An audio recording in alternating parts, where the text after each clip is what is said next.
자, 조금 전입니다. 더불어민주당이 국회 본회의에서 내란 전담 재판부 설치법을 상정했습니다. 이에 대해서 국민의힘은 이미 예고했었죠. 필리버스터를 시작했습니다. 무제한 토론 시작했습니다. 장동혁 국민의힘 대표가 이 필리버스터 첫 주자로 나섰습니다.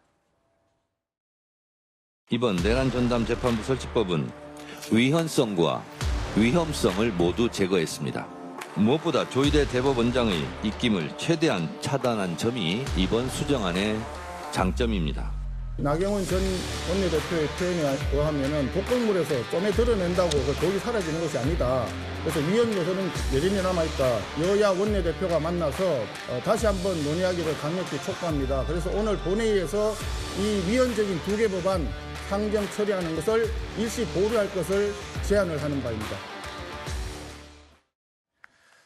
자, 민주당에서는 이 내란 전담 재판부 설치법은 끝까지 연내에 밀어붙이겠다. 계속 입장이 바뀐 적이 없죠.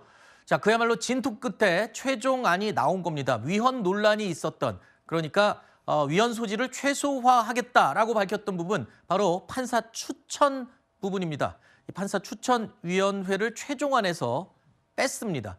그리고 판사 추천위를 삭제하고 판사회의와 이 사무분담위원회가 내란 전담 재판부 구성을 맡기로 한 건데, 일단 이 대법원에서도 별도의 예규를 냈죠. 그런데 그 내용과는 상관없이 지금 민주당이 밀어붙이고 있는 겁니다. 민주당은 조희대 대법원장이 아예 관여할 수 없게 만들었다. 상관없이 우린 간다. 지금 그런 입장이거든요.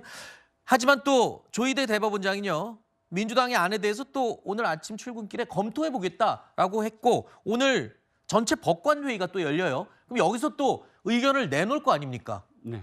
그럼 이게 어떻게 되는 겁니까? 국회에서는 민주당이 밀어붙이고 있고, 그리고 또 사법부에서는 아니다, 우리 의견이 이거다, 그리고 또 내놓고, 뭐 어디를 따라가야 되는 건가요? 뭐 따라간다기보단 일단 그 절차는 입법부에서 법률을 만약에 통과하면, 그리고 또 대통령이 그것을 이제 공표를 하면 어쩔 수 없이 사법부는 따라야 됩니다. 그건 뭐 이 절차니까요. 하지만 가장 중요한 건 국민의 뜻이거든요. 국민들이 이것을 어떻게 바라보느냐에 대한 문제인데, 자, 민주당 일각에서도 이 법안에 대해서 걱정하는 부분들이 있습니다. 그 걱정하는 가장 큰 포인트는 뭐냐면 윤석열 전 대통령에 대해서 보다 더 확실한 어떤 재판 결과를 얻어내는 것이 목적인데, 네. 도리어 이것이 조금이라도 위헌적인 어떤 요소가 잔존해 있어서 헌법재판소에서 만약에 이것을 헌법소원을 인용을 한다거나 또는 헌법소원을 받아들여서 재판이 늦어지면 소기의 목적을 달성하는 것이 아니라 도리어 반대되는 결과가 나오지 않느냐라는 걱정을 하고 있거든요. 제가 바라보기에도 이것이 뭐 판사회의에서 하건 어디에서 하건 간에 그게 중요한 것이 아니라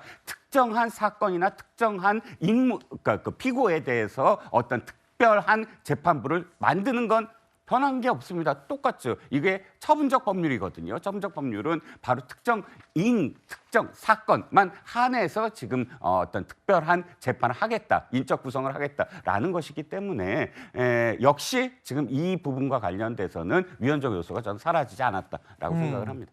하여튼 뭐 위헌 요소를 최소화하겠다는 게 당의 입장이었는데, 지금 나온 최종안은 어떻게 대변인님이 보실 때는 어떠세요? 이게 위헌 요소 이제 없어졌습니까, 완전히? 없어졌다고 봐도 무방합니다. 그래요? 그리고 이 부분이 재판부에서 이게 그냥 다 재판이 중단되는 게 아니라, 만약에 피고인 윤석열이 이 부분을 문제 삼는다 할 때 법원이 줘야 헌재로 갔을 때 중단되는 거거든요. 그 요소가 다 사라진 겁니다. 왜냐하면 대법원이 지금까지 문제 삼았던 이 무작위 배당과 관련해 가지고 전담 재판부를 설치한다는 그 부분, 그것 자체가 위헌이라고 했지만, 군사법원만 그게 가능하다고 했지만 본인들이 예규를 만들지 않았습니까? 더 나아가서 그럼에도 불구하고 위헌 요소가 사라지지 않았다라고 하는 건 사법 행정도 독립성이 부여돼야 되기 때문에 우리가 그 해당 판사를 임명해야 된다. 그래서 법원이 그걸 하시라라고 한 겁니다. 조희대 대법원장이 거기에 관여할 수 없다라고 해서 위헌인 게 아닙니다. 법원의 판사회의는 대법원의 규칙을 갖고 있습니다. 각급 법원의 대표 성격을 띤 법관들이 다 마련이 되어 있고, 이 회의체에서 마련을 하고 그 내란 전담 재판부도 몇 개를 할 것인지, 그게 그 대법원 예규와 큰 차이가 있지도 않습니다. 다만 이 부분을 민주당이 법률로 추진하는 건 예규와 법률은 완전히 그 무게감이 다르기 때문에 이 예규는 만약에 대법원이 하지 않겠다고 하면 하루아침에 안 할 수도 있는 부분인 겁니다. 거기에 대해서 끝까지 책임을 지겠다는 원칙입니다. 알겠습니다.